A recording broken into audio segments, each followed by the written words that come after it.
Welcome to Happily Ever After, the podcast that talks about the mysterious world of divorce and uncoupling and living happily ever after heartbreak. I am your host, Hannah Harvey. I am a writer and an award-winning parenting blogger at mumsdays.com. That's mumsdays.com. It would make my day if you could subscribe and leave a review so more people can find this podcast.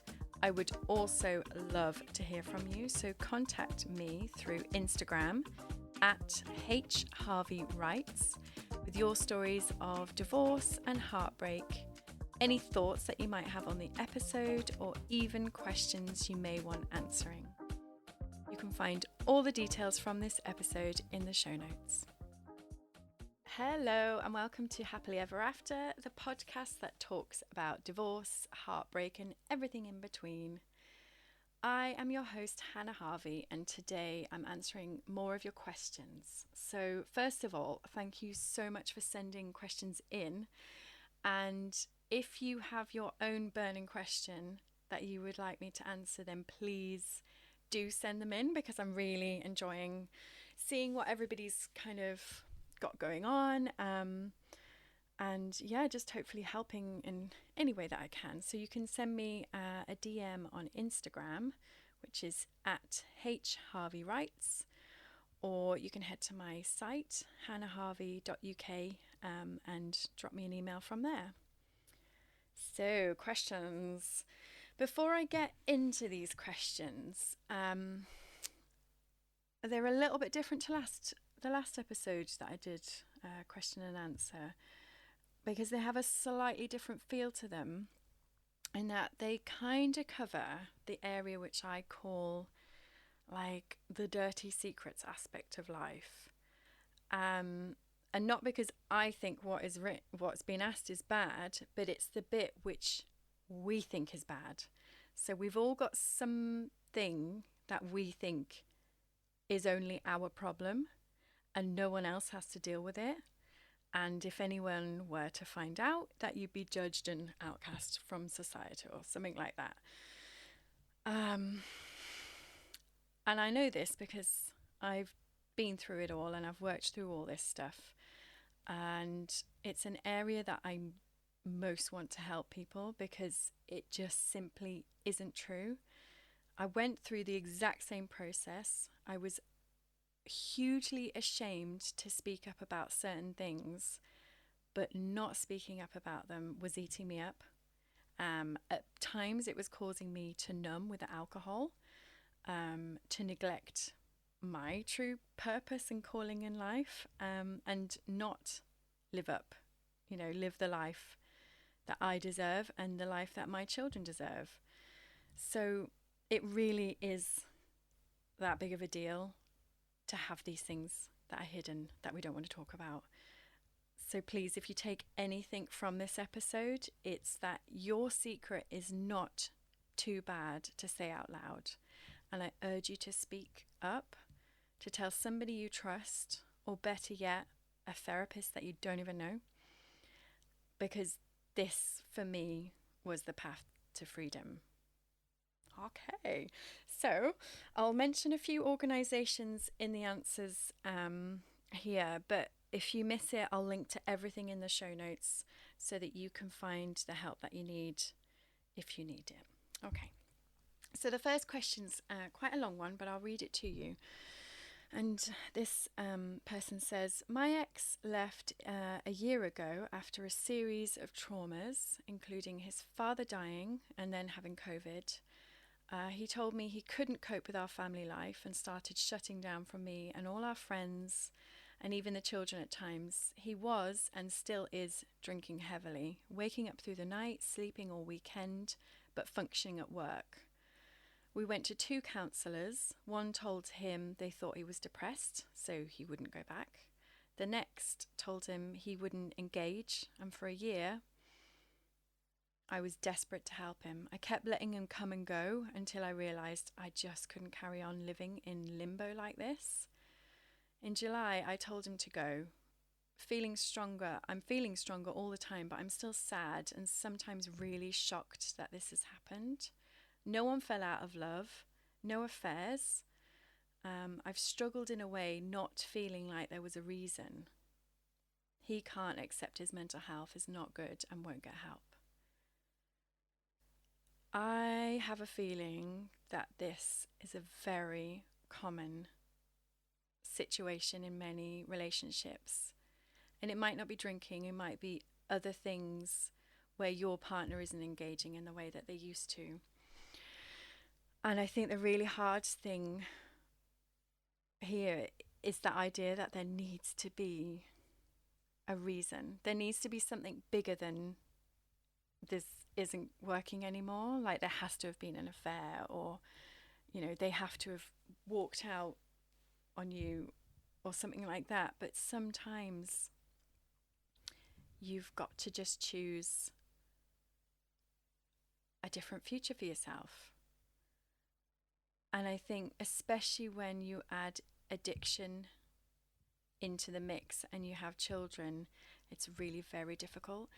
I've done some courses with a local charity called Escape Family Support, and they work with the loved ones of people who are addicts.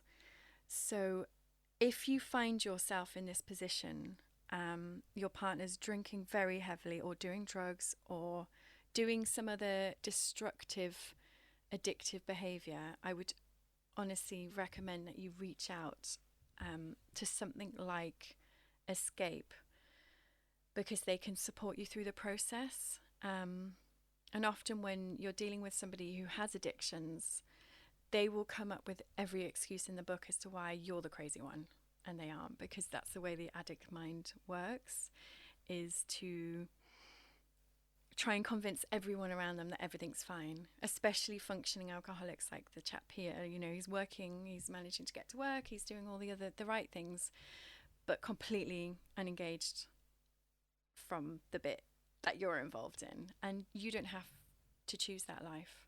You're allowed to say, I don't want this anymore. So if you're still in the relationship, maybe go and seek some advice as to how you can engage with your partner so that they can start, they call it engaging with treatment services, because there's some really helpful techniques to help you communicate in a way that isn't aggressive.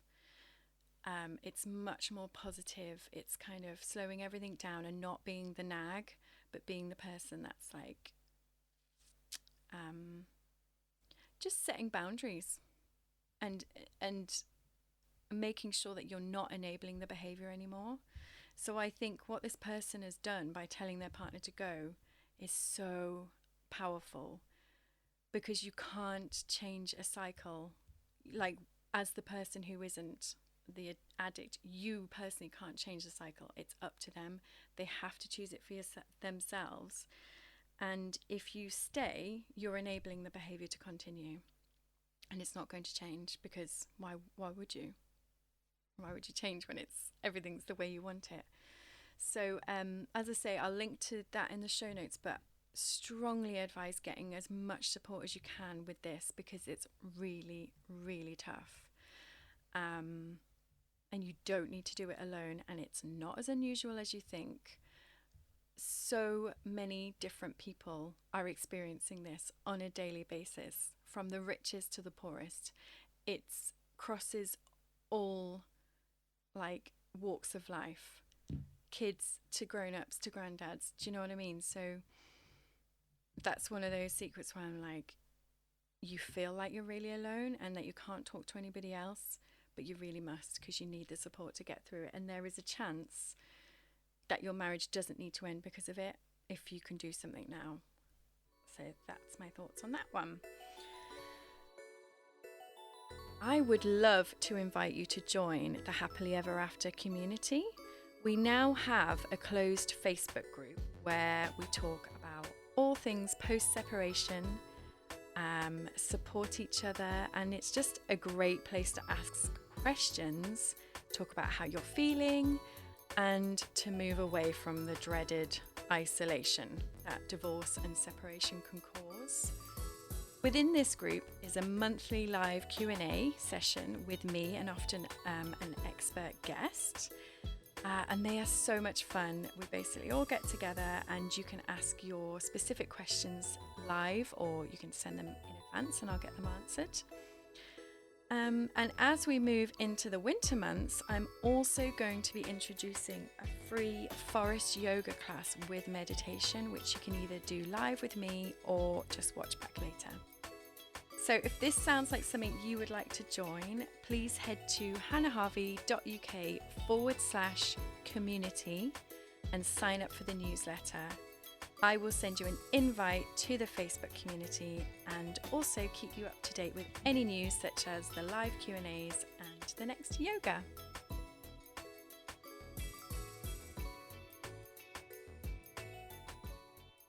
The next one is, the background to this lady's question is she was in an abusive relationship. So her partner was physically violent towards her. And then she goes on to kind of say a similar thing to the person before. So my ex is a drinker and doing drugs and out all the time when I was with family or working, and I feel guilty because there was no other woman involved. And he insisted he never had another woman in the 2 years since we split. And the thing with that is, how do you know? If your partner's out all night, you don't know what they're doing. So just because they say one thing, it doesn't necessarily mean it's the truth. And I would say, whatever's going on there, it's not in your best interest to stay. But the difficulty with this lady is it was also an abusive relationship. So it's going to be really complicated, tangled mess of emotions that she will feel towards this partner, and leaving will be laced with so much more guilt and like emotional, psychological abuse, all of that stuff, because to stay in a relationship like that, many things needed to have happened to get to the point where you're this desperate but you feel like you can't leave. So if you relate to this scenario, I highly recommend speaking to your local domestic abuse charity. Everywhere in the region has got them. And again, I will link in the show notes to a way that you can find yours. But I think there's huge stigma around this because people don't like to think of themselves as the victim. And if you're in an emotionally or physically abusive relationship, the chances are you think it's your fault. And you'll be regularly reminded that it was because you did this and you did that. So it's really quite difficult to reach out. Really good thing to watch is the Tina Turner documentary, like the most recent one. I'll link again in the show notes. But her describing her relationship with Ike perfectly sums up what that kind of relationship can be like. And if you relate to that in any way, take that as your sign that you need to go and get some support from a charity, and they will help you leave, and they will make sure that you stay safe, and they will help you plan your departure. So that's my thoughts on that. The other really good one that I read was Big Little Lies. The Nicole Kidman character in that book, the way that she writes about the scenario of her with her violent husband is almost perfection. So again, read that, and if you can relate to that in any way, it doesn't need to be physically violent, but all the emotional stuff also fits within that criteria. So again, that would be a really good one to read, just to see if you think you might be in that kind of scenario, because it's not always easy to notice. Okay, so the next one was from a lovely lady who, when she split up with her husband, her children are much older, she left. She literally left with the clothes on her back and went to London. And now, at like a year later, she needs to come home, basically. She's missing her friends, her business is here. She wants to come home. So she basically said, how do I stay in the place that broke me when I'm not fully healed?